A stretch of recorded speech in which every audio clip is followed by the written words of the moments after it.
ধূমপান ও মদ্যপান স্বাস্থ্যের পক্ষে ক্ষতিকর।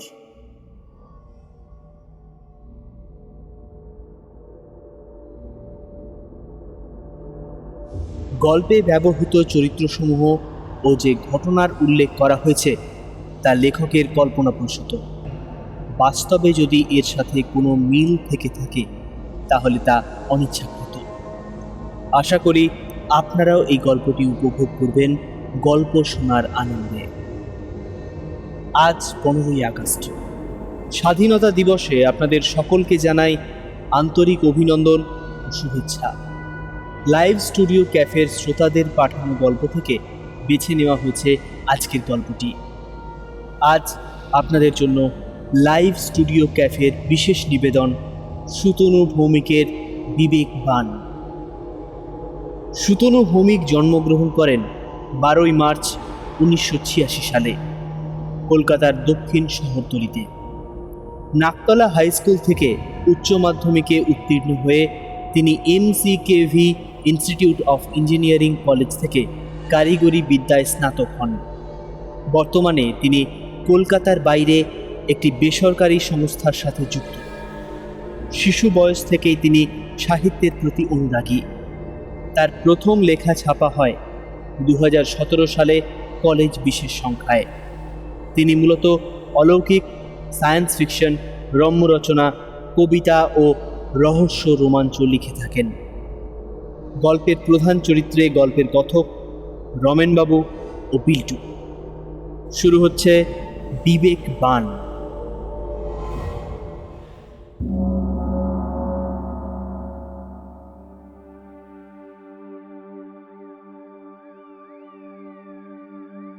রমেনবাবু আমার প্রতিবেশী।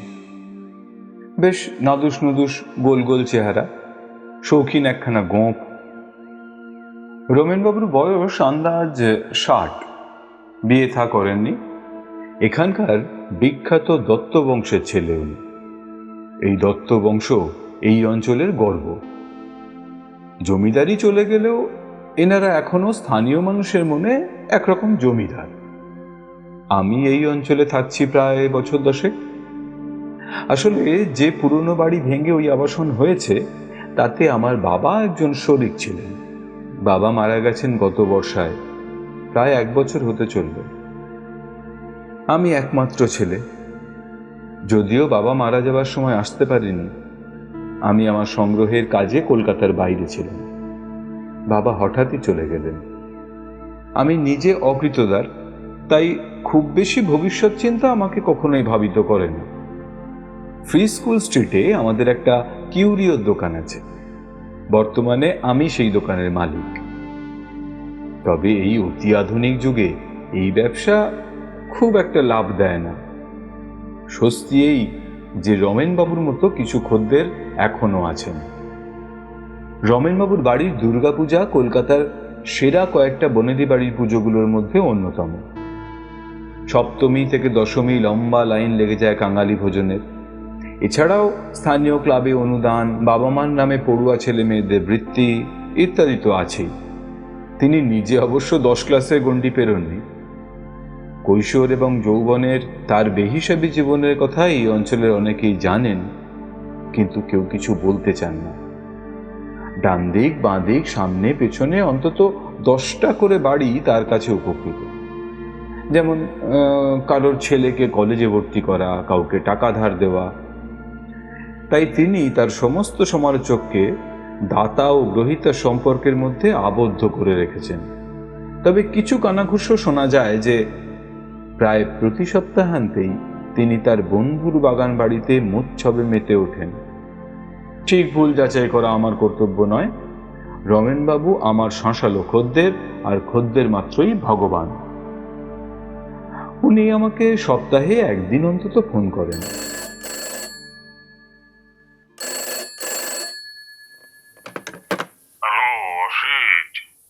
কেমন আছো? এই চলে যাচ্ছে জেঠু। তাই নতুন কিছু এলো? আগে আছে একটা কলম। শুনেছি নাকি বড়লাট ওই কলমে স্বাক্ষর দিতেন এক সময়। তাহলে নিয়ে এসো এই শনিবার। আমাকে টাকাটা বলে দাও, আমি রেখে দেব। একটু বেশি পড়বে মানে এই ধরুন, আমার কথা শেষ হয় না। আমি বুঝতে পারি রমেন দত্তর মোক্ষম জায়গায় আঘাত এনেছি, আঁতে লেগেছে। রমেনবাবু এর পরেই বলবেন, টাকা নিয়ে রমেন দত্ত দরদাম করে না। আর আমি বুঝবো আমার কাজ শেষ হয়ে গেছে। একটু শুধু জুড়ে দিই, আপনাকে মানাবে বেশ। 10 জায়গায় আপনাকে যেতে হয়, এই পেন পকেটে থাকলে 5 জনকে বলতেও পারবেন, সবাই জানবে আপনার রুচি। মোটামুটি এইভাবে আমি সপ্তাহান্তে অন্তত একটি আয় নিশ্চিন্ত করতে পারি। আমার বাবার ডায়েরি লেখার অভ্যেস ছিল, সেখানে আমি পড়েছিলাম এই দত্ত বাড়ির কথা। ডায়েরি বলছে, এই পরিবারের ইতিহাস জড়িয়ে আছে ব্রিটিশ আমলের ভারতের উত্থানের সাথে। 1690 সাল চার্নক সাহেবের দূরদৃষ্টিতে কলকাতা, সুতানটি আর গোবিন্দপুরে স্থায়ী জমিদারি লাভ করা গেছে। সেই সময় এক ইংরেজ বণিকের নজর পড়ল ছোট ডিঙি নৌকায়। সাহেব দেখেছে যে বেশ কিছু সুন্দরী জেনানা ওই নৌকায় আছেন। তাদের স্নান দৃশ্য সাহেব দেখেছেন দূরবীন দিয়ে। তবে নৌকার মালিক 5 কড়ি দত্ত ঝানু জিনিস। এর আগে নবাবের হারেমে মেয়ে যোগান দিত। দেশের শাসন যে হাত বদলাবে সেটা বুঝতে তিনি দেরি করেননি। 5 কড়ি এসে ঝাঁপিয়ে পড়ল সাহেবের পায়ে। সাহেব, তাম বাংলার সেরা সব সুন্দরী আছে আমার কাছে। সাহেবের পছন্দ হলে আমরা একটু সেবার সুযোগ পাই। আমরা হলাম গিয়ে আর কাঠি। সাহেবকে ভোগ না দিয়ে কি আর ব্যবসা হয়? আপনি হলেন গিয়ে আমাদের মায়েবা। আচ্ছা আসেন, নৌকায় আসেন। এইভাবে দত্ত পরিবার সদ্য বিরিতি শাসকের ঘনিষ্ঠ হল। এরপর আর পিছু ফিরতে হয়নি এই পরিবারকে। এর সাথে যুক্ত হয় আরও নানা ব্যবসা। একসময় চিতপুর অঞ্চলের বেশিরভাগ বাড়ি নাকি এদের ভাড়া দেওয়া। তাছাড়া শেয়ার বাজারে টাকা খাটানো এবং নানাবিধ উপায় তো এদের ছিলই। তবে সাহেবদের সঙ্গে বিশেষ সম্পর্ক ও তাদের স্নেহধন্য হওয়ার মূল কারণ ছিল এদের চর বৃত্তি। মুখে এরা দেশের কথা বলতো বটে, আর ভাবখানা এমন ছিল যেন স্বাধীনতা এদের একান্ত কাম্য। আর এইভাবেই সমস্ত বিপ্লবীদের খবর ও তাদের সভা সমিতির খবর পৌঁছে দিত সাম্রাজ্যবাদী শাসকদের। বড় বড় নেতাদের ধরিয়ে দিয়ে এরা এদের আনুগত্য প্রকাশ করত। মারের চোটে মুখ দিয়ে রক্ত তুলে বিপ্লবীরা বলতেন, বন্দে মাতরম। আর তখন এই দত্ত বাড়িতে বসত বাইজি নাচের আসর, উঠত টাকা। বিপ্লবীরা সন্দেহ করলেও কেউ হাতে নাতে কখনো কোনো প্রমাণ পায়নি। এরা বংশ পরম্পরায় খুব গোপনে এই কাজ চালিয়ে যাওয়ার কৌশল আয়ত্ত করেছিল। অবশ্য দ্বিতীয় বিশ্বযুদ্ধের পর বেশ বোঝা যাচ্ছিল যে ব্রিটিশ সিংহের শাসন দাঁত খুইয়েছে, এবার বিদায় নেবে। তাই এরাই আবার তখন গিরগিটির মতো রং বদলে খুব বেশি বেশি করে স্বদেশী হয়ে পড়ে। টাকাও ঢালে বিভিন্ন সামাজিক কাজে। এতদিনে যে সুবিধা তারা নিয়েছে তাতে তাদের সেই টাকা সুদ সমেত ফেরতও এসে গেছে। এরা বোধহয় গিরগিটিকেও লজ্জা দিতে পারে। বাবা আরও লিখেছেন যে বর্তমানে এরা পুরনো বাড়িগুলো প্রমোটারকে বেচে আর ভাড়ার টাকায় নিজেদের ঠাঁটবাঁট বজায় রেখেছে। আমরাও সেরকম একটা ফ্ল্যাট পেলাম খুব সস্তায়। তারা সুন্দরী দেবী পাথরপুরের বাগান বাড়িতে থাকতেন। এখনকার কলকাতা থেকে ট্রেনে 30 মিনিট মতো লাগে। তখন অবশ্য ঘোড়ার গাড়িতে সময় একটু বেশিই লাগত। আমার লেখার মূল উদ্দেশ্য কিন্তু তিনি। তার কথা না বললে আমার লেখা সম্পূর্ণ হবে না। এরপরে ডায়েরি শেষ হয়ে যায়। আমি এখনো খোঁজ করছি যদি এর পরের অংশটা কোথাও খুঁজে পাই। বাবা তো পাথরপুরে থাকাকালীনই মারা যান, কিন্তু কেন তিনি ওখানে গিয়েছিলেন সেটা আমার কাছে আজও পরিষ্কার নয়। আমি অবশ্য এত সব খুব বেশি ভাবার সময়ও দিতে পারিনি। দোকানের কাজে দিনের শেষে খুবই ক্লান্ত হয়ে পড়ি। কিছুদিন আগে হঠাৎ দেখি রমেন জেঠু একদম দোকানে এসে হাজির। জিজ্ঞেস করতে বললেন যে এই দিক দিয়েই যাচ্ছিলেন, তাই আসা। সামনে স্বাধীনতা দিবস, তাই বিশেষ কিছু আছে কিনা জানতে চাইলেন। আমি জানালাম যে খোঁজ করছি, পেলেই জানাবো। ওনার যাওয়ার 2 মিনিট পরেই সনাতন দা এসে হাজির। সনাতন দা আমার পিস্তুত দাদা, আমার থেকে অনেকটাই বড়, প্রায় 15 বছরের। ওদের বাড়ি আন্দোলে। তারা সুন্দরীও এই বাড়িতেই থাকতেন। তবে এর বেশি ওনার সম্পর্কে সবাই খুব বেশি জানে না। ওদের বাড়িটা অনেকটা বাগান বাড়ির মতন, বেশ বড় আর খুবই পুরনো। আমার রাঙা পিসিমার মানে সনাতনদার মায়ের শ্রাদ্ধে গিয়ে দেখেছি। খুবই অভাবের সংসার। যাই হোক, দাদা আমায় একটা চশমা দিয়ে বলল, মায়ের বাৎসরিক করার টাকাটাও নেই। আমাদের পুরনো বাড়িতে কিছু না কিছু তো থাকেই। এই যে এই যে এই চশমাটা পেলাম, একটু দেখবি, যদি কিছু হয়। আমি প্রায় চেঁচিয়ে উঠে বললাম, আলবাত পাবে, মন খুশি করেই পাবে। রমেনবাবুর মুখটা মনে করে সনাতনদাকে 10,000 টাকা দিয়ে দিলাম। সেদিন দুপুরবেলা দোকানে কেউ নেই। আমি চশমাটা বার করে দেখলাম, সোনালি ফ্রেমের, বা সোনা দিয়েই হয়তো বানানো। কম করে 100 বছরের পুরনো তো হবেই। ডাঁটি দুটো বেশ মোটা, আর তাতে নানা লতা পাতার নকশা, যেন কোনো দৃশ্য ফুটিয়ে তোলা হয়েছে। দেখে মনে হলো একবার পরে দেখি তো। পড়তেই মাথাটা কেমন ঘুরে গেল। চোখের সামনে ফুটে উঠল একটা নরবলি। কি নৃশংস আর বীভৎস সেই দৃশ্য! আর যাকে বলি দিচ্ছে সে আমি। আমার জীবনে করা সমস্ত পাপ মুখ ফুটে বেরিয়ে আসছে আমার। আমি আর সহ্য করতে পারছিলাম না। আহ আহ আহ আহ কি যে সব স্বপ্ন দেখি। চশমাটা পরে ঘুমিয়ে পড়েছিলাম। চা দিতে এসে দোকানের ছেলেটা জাগালো। সন্ধেবেলায় রমেনবাবুর বাড়ি গিয়ে চশমাটা দিয়ে 15,000 টাকা নিয়ে আসলাম। ভদ্রলোক বেশ খুশি হয়েছেন মনে হলো। বললেন, বাবা বাবা বাবা, বেশ বেশ বেশ, আমি একটুই পালিশ করিয়ে নেব। কেউ জানতে চাইলে সাহেবদের পুরনো কোনো গল্প জুড়ে দেব। এর মাঝে সপ্তাহখানেক রমনবাবুর আর কোনো খবর নিন। কিন্তু নিজের ব্যবসা তো চালাতে হবে। একটা পুরনো পেন বগল দাবা করে চলে গেলাম। কোনো সাহেব শুভ নাম করে চালিয়ে দেব।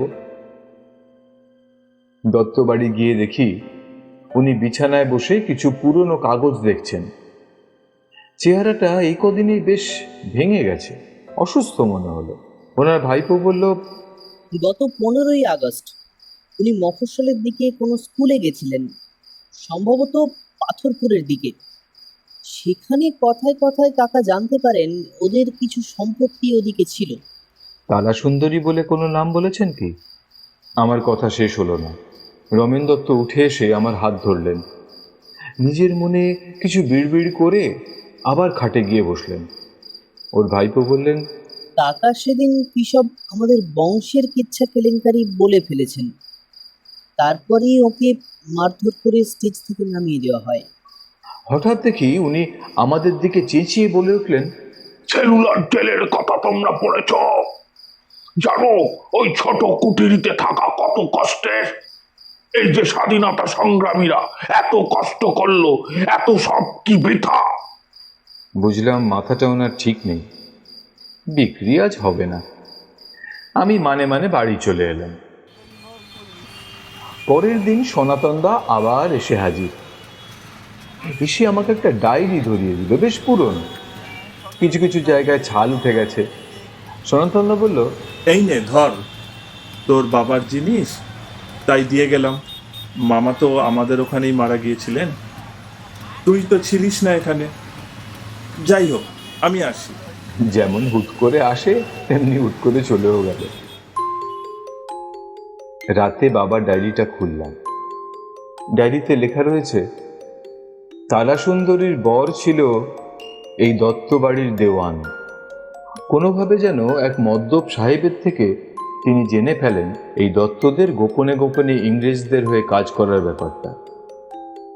অতিরিক্ত উৎসাহে তিনি তারাসুন্দরীকেও বলেন, কিন্তু বিপ্লবীদের খবর দেওয়ার আগেই তার মৃত্যু হয়। কেউ বলেন অপঘাত, কেউ বলেন অ্যাক্সিডেন্ট, আবার কেউ বলেন খুন। উনি ছাদ থেকে নামতে গিয়ে পা পিছলে পড়ে মারা যান। এরপর এই দত্তদের বংশধর যোগেন দত্ত তারাসুন্দরীকে বিয়ে করেন। বিধবা বিবাহে দত্ত বাড়ির প্রশংসা চারিদিকে ছড়িয়ে পড়ে। শুধু তারাসুন্দরী জানত যে সে বিয়ে করতে রাজি হয়েছিল কেবলমাত্র নিজের সদ্য গর্ভে আসা সন্তানকে সুরক্ষা দিতে। এরপর আর তারাসুন্দরীকে ওই অঞ্চলে কেউ কখনো দেখেনি। তারাসুন্দরী তার মেয়েকে নিয়ে থাকতো পাথরপুরে, এদের বাগান বাড়িতে, আর আমাদের সনাতন হলো এর নাতি। যোগেন দত্ত শহরে রটিয়েছিল যে তারাসুন্দরী সাপের কামড়ে গ্রামের বাড়িতে মারা গেছেন। যতদিন যোগেন বেঁচে ছিলেন একটা মাসোহারা তারা পেত, এরপর তাও বন্ধ হয়ে যায়। খুব কষ্টের মধ্যে সৎ অসৎ নানা উপায়ে তারাসুন্দরী দিন চালায়। বাবার ডায়েরিটা বন্ধ করে অনেকক্ষণ চুপ করে বসেছিলাম। আমার কাছে আস্তে আস্তে পরিষ্কার হচ্ছে রমেনবাবু আমাকে একটু বেশি স্নেহ কেন করেন, কেন তিনি আমাদের থেকে বিনা দরদামে সব জিনিস কেনেন। সেটা কি উনি আমাদের আত্মীয় বলে নাকি অপরাধ বোধে? এরপর ঘটনা দ্রুত অন্যদিকে মোড় নেয়।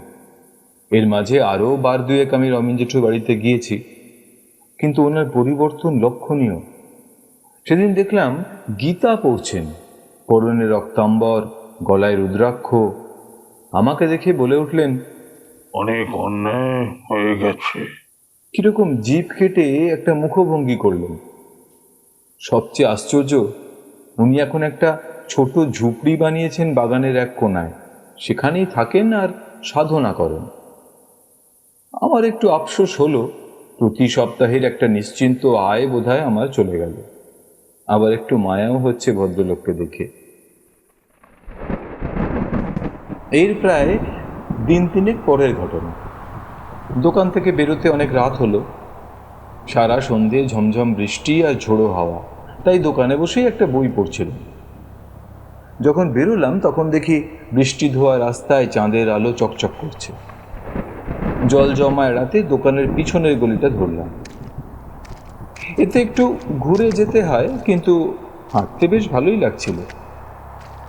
বড় বড় বাড়িগুলো ঘুমন্ত দৈত্যের মতো মাথা ঝুঁকিয়ে ঘুমে ঢুলছিল, যেন আমাকে তামাশা করে বলছে যে এদের ইতিহাসের কাছে আমি কত ক্ষুদ্র, কত হীন। দূরে কোথাও গির্জার ঘণ্টা পড়ল। চাপ চাপ ঘন অন্ধকার যেন সাদা বাতিগুলোর উপরে জমে আছে। সামনের বড় রাস্তা থেকে ট্রামের কর্কশ চিৎকার এক একবার ভেসে এসে নিস্তব্ধতাকে পরিহাস করছে। আমার পেছন পেছন একটা বেড়াল আসছিল দেখেছি, এখন থেমে গেল, যেন গণ্ডি কাটা হয়েছে। শুধু ম্যাও ম্যাও করে বার্তিনিক ডেকে লাফ দিয়ে একটা পাঁচিলে উঠে গেল। মনে হচ্ছে যেন একটা বড় গ্রাম এই শহরের ভিতরে লুকিয়ে থাকে। স্নানের সময় কলকাতার সাজ ধুয়ে গেলে সেই গণ্ডগ্রাম দাঁত বের করে হেসে ওঠে। একটা কুকুর কুণ্ডলি পাকিয়ে শুয়েছিল, হঠাৎ কান খাড়া করে উঠে পড়ল। একটু পরে উল্টো দিকে, মানে আমার দিকে দৌড়ে আসতে লাগলো। তার পেছনে আরও একটা, তার পেছনে আরও। খুব ভয় পাওয়া গলায় ডেকে পাশ দিয়ে তিনটি একটা সরু গলিতে ঢুকে গেল। আর ঠিক তখনই রাস্তা বরাবর আমি ডান দিকে ঘুরলাম আর একটা শ্মশান যাত্রী দলের একদম সামনে এসে পড়লাম। আশ্চর্য হলাম যে এতগুলো লোক এত কাছে এসেও একদম বুঝতে পারেনি। এরা যেন আমার সাথে লুকোচুরি খেলার জন্য লুকিয়েছিল। খুব জোরে জোরে তারা চিল্লাচ্ছে, বলো হরি হরি বল, বলো হরি হরি বল। অথচ একটু আগেও আমি কোনো শব্দ শুনতে পাইনি। এমনভাবে এরা ঘাড়ে এসে পড়লো যে আমি কিংকর্তব্য বিমূঢ় হয়ে দাঁড়িয়ে থাকলাম। মৃতের খাটের সঙ্গে আমার ধাক্কা লাগলো। আমি অনুভব করলাম আমার পায়ের কাছে কিছু একটা পড়ল। সব যাত্রীরা চলে গেলে আমি বস্তুটাকে তুলি। এই জিনিসটা আমি চিনি, এটা আমি রমেনবাবুকে বেচেছি, সেই সেই সোনালি চশমাটা। মনটা একটা অজানা আশঙ্কায় দুলে উঠল। আমি নিমেষে প্রায় দৌড়ে হাজির হলাম রমেন দত্তর বাড়িতে। গিয়ে দেখি একটা জটলা আর রমেন দত্তের মৃতদেহ খাটে শোয়ানো। ভাইপো বলল, কাকা আত্মহত্যা করেছেন, দেওয়ালে মাথা ঠুকে। এত বৃষ্টিতে আমরা কেউই আওয়াজ পাইনি। এইমাত্র পুলিশ অনুমতি দিল দেহ নিয়ে যাওয়ার। ভাইপো আরো বলল, কিন্তু কিন্তু কাকার চশমাটা পাচ্ছি না। ওটা ওর খুব প্রিয় ছিল জানেন। ভাবছিলাম ওটা পরিয়ে কাকাকে নিয়ে যাব। একটু খুঁজবেন? আপনি তো চেনেন ওই চশমা, তাই না? আমি স্পষ্ট টের পাচ্ছি ওই চশমার উপস্থিতি আমার পাঞ্জাবির ডান দিকের পকেটে।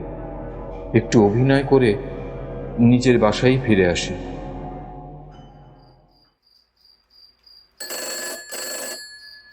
প্রায় সাথে সাথে একটা ফোন আসে। হ্যালো বলতে বলল, আমি বিল্টু বলছি গো। একটু ধাতস্থ হতে মনে পড়ল বিল্টু সনাতন দার ছেলে, মানে আমার ভাইপো। কিন্তু বিল্টু তো দিল্লিতে থাকে, এত রাতে আর আমাকেই বা ফোন করবে কেন? বিল্টু আমাকে কিছু বলার সুযোগ না দিয়েই বলে চলেছে, কাকা, আমাদের বাড়িতে অনেক পুরনো একটা চশমা পেয়েছিলাম। আমি দিল্লি ছিলাম আমার পড়ার কাজে, মাঝে 2 বছর আমি আসিনি। এখন এসে দেখছি চশমাটা নেই। ওটা কিভাবে বাবা খুঁজে পেয়েছিল জানি না। তাছাড়া ওই চশমার অনেক কিছু বিশেষত্ব আছে, সেগুলো কেউ জানে না। আমি শুধু জানি সেই ইতিহাস। এই বাড়ির প্রথম মহিলা, মানে তারা সুন্দরীর প্রথম পক্ষের বর ছিল দত্তদের দেওয়ান। কিন্তু শুধু সেটাই নয়, তিনি একজন তন্ত্র সাধকও ছিলেন। তারা সুন্দরী ছিল তার সাধন সঙ্গিনী। আমি বিল্টুকে মাঝপথে আটকে বলি, তুই এসব জানলি কি করে? তোমার বাবা, মানে দাদু, এখানে প্রায় আসতেন পুরনো জিনিস খুঁজতে। আমি ছিলাম তার অ্যাসিস্ট্যান্ট। আমি ছাদের চিলেকোঠা থেকে এই চশমা আর একটা ভাঁজ করা কাগজ পাই। কাগজটা পড়বো বলে রেখে দিয়ে চশমাটা দাদুকে দেখাই। তখন কি জানতাম এর মধ্যে এসব হয়ে যাবে। তার মানে আমি আর ভাবতে পারছি না। বিল্টুকে বলতে বললাম, বিল্টু আবার শুরু করলো, তারা সুন্দরী দেবী বিশেষভাবে সিদ্ধই চশমা বানায়। তিনি আরো একটি বিষয় জানতেন, তা হলো অ্যালকেমি। এই যে চশমার সোনা, তা অ্যালকেমি দিয়ে পাওয়া গেছে। যে কোনো ধাতুকে সোনাতে পরিবর্তন করা যায় এই অ্যালকেমি দিয়ে। এই মন্ত্রপুত চশমার বিশেষ গুণ হলো এটা মানুষের বিবেককে জাগ্রত করে, যার ফলে নিজের খারাপ কৃতকর্মের অনুশোচনা মানুষকে কুড়ে কুড়ে খায়। আর আস্তে আস্তে সেই মানুষ হয় আত্মহত্যা করে, না হয় দুর্ঘটনার বশবর্তী হয়ে পড়ে দেহ ত্যাগ করে। তোমার বাবা, মানে দাদু, মনে হয় একবার এই চশমা পরেছে, না হলে ট্রেনে তিনি চাপা পড়তেন না। তুমি ছিলে না, তুমি জানো দুর্ঘটনা, কিন্তু কিন্তু আমি জানি ওটা আত্মহত্যা। আর আর আমার বাবার কথাটাই ভাবো। বাবা যে 2 মাস আগে পুকুরে স্নান করতে গিয়ে মারা গেল, সেটাও মনে হয় এই চশমার জন্যই। আমি আর চুপ থাকতে পারলাম না। একের পর এক আকস্মিক খবরে আমার ভেতরটা তখন মুচড়ে মুচড়ে উঠছে। আমি এর কিছুই জানতে পারিনি। বিল্টুকে বললাম, কি আবল তাবল বলছিস তুই? তোর কি মাথা ঠিক আছে? এর মধ্যে বিল্টু আর কথা বলছে না, হয়তো আমাকে সামলানোর সময় দিচ্ছে। 1 মিনিট চুপ থেকে বললাম, হ্যালো হ্যালো হ্যালো বিল্টু, শুনতে পাচ্ছিস? একটা পি পি আওয়াজে বুঝলাম লাইন কেটে গেছে। এরপর অনেক চেষ্টা করেও বিল্টুকে আর ফোনে পেলাম না। আমার অন্য সব অনুভূতি চলে গিয়ে ভয় আর অসাড়তা একসাথে আমাকে চেপে ধরল। সনাতনদা যদি 2 মাস আগে মারা যান, তাহলে আমার দোকানে কে এসেছিল? আরও একটা জিজ্ঞাসা আমার মনে, বাবাও কি কোনো পাপে যুক্ত ছিল? যার বিবেক দংশনে বাবা মারা গেলেন। এই রমেন দত্তর সাথে বাবারও যোগ ছিল। আর ওই চশমা পরার পর থেকে কি বিবেক দংশনে ডায়েরিতে দত্তবাড়ির কুকীর্তি লিখে যান? না, এভাবে আমার সব প্রশ্নের উত্তর আমি পাবো না জানি। উত্তর যে দিতে পারে আমাকে তার কাছে যেতে হবে। সেই ব্যক্তি হলো বিল্টু। আমি বেরিয়ে পড়লাম বাড়ি থেকে। আমার জেদ চেপে গেছে, সত্যিটা আমাকে জানতেই হবে। উদ্দেশ্য হাওড়া থেকে ট্রেনে পাথরপুর যাব। রাত তখন 1টা। কি মনে হতে পকেটের চশমাটায় হাত দিয়ে দেখলাম, বেশ ভারী আর গরম লাগছে। কেমন একটা ঘোর আসছে মনে হলো, যেন ওই যে চশমাটা আমার পকেটে আছে সেটা ফিস ফিস করছে, বলছে একবার দেখবে নাকি পরে, দেখো, শুধু একবার দেখো। ইতিমধ্যে আমি কখন যেন একটা খালি বাস ধরে হাওড়া এসে গেছি। আর এড়াতে পারলাম না, চোখে দিলাম চশমাটা। ট্রেন খালি, আমি একা একটা কামরায়। খুব গরম লাগলো। ট্রেনটা ছেড়েছে, আমি হাওয়া নেব বলে দরজার কাছে হাতল ধরে দাঁড়িয়ে মুখটা বাইরে করলাম। ট্রেনের গতি এখন বেশ বেশি। এক একটা ইলেকট্রিকের থাম আমার বাড়ানো মুখের 2 আঙ্গুল দূর দিয়ে সাঁই সাঁই করে চলে যাচ্ছে, আর আমার বেশ মজা লাগছে। আমিও তো অনেক পাপ করেছি, আমার দেশের ঐতিহ্য চুরি করে বেঁচেছি, কখনো কখনো মামুলি জিনিসকে ঐতিহাসিক বলে চালিয়েছি। আমার শাস্তি হবে না? চশমাটা বলে উঠল, হবে তো, একদম হবে। তুমি শাস্তি চাও? ওই যে হাতলটা ধরে তুমি ঝুলছো, ওটার থেকে একটা একটা করে আঙুল আলগা করে দাও, শুধু ভাসিয়ে দাও নিজেকে। আমিও তাই করলাম। এখন আমার সাথে হাতলের আর সংযোগ নেই। আমি তির্যক গতিতে নামছি, রূপোর পাতের মতো লাইনে, আদি প্রস্তর যুগের মতো গ্রানাইটে আমার মাথাটা থেঁতলে পড়ে আছে। পেটের উপর দিয়ে 2টো বগি চলে গেছে, যেন একটা ব্যাগ খুলে নাড়ি বুড়ি সব বেরিয়ে পড়েছে। কি শান্তি! আমার আর মাথা ব্যথা নেই, বোধ নেই, পাপ পুণ্য কিচ্ছু নেই। আমি তখন দূর থেকে আমার দেহটাকে দেখছি। চশমাটা আমার মৃতদেহর থেকে কেটে যাওয়া মাথার চোখে তখনও আটকে।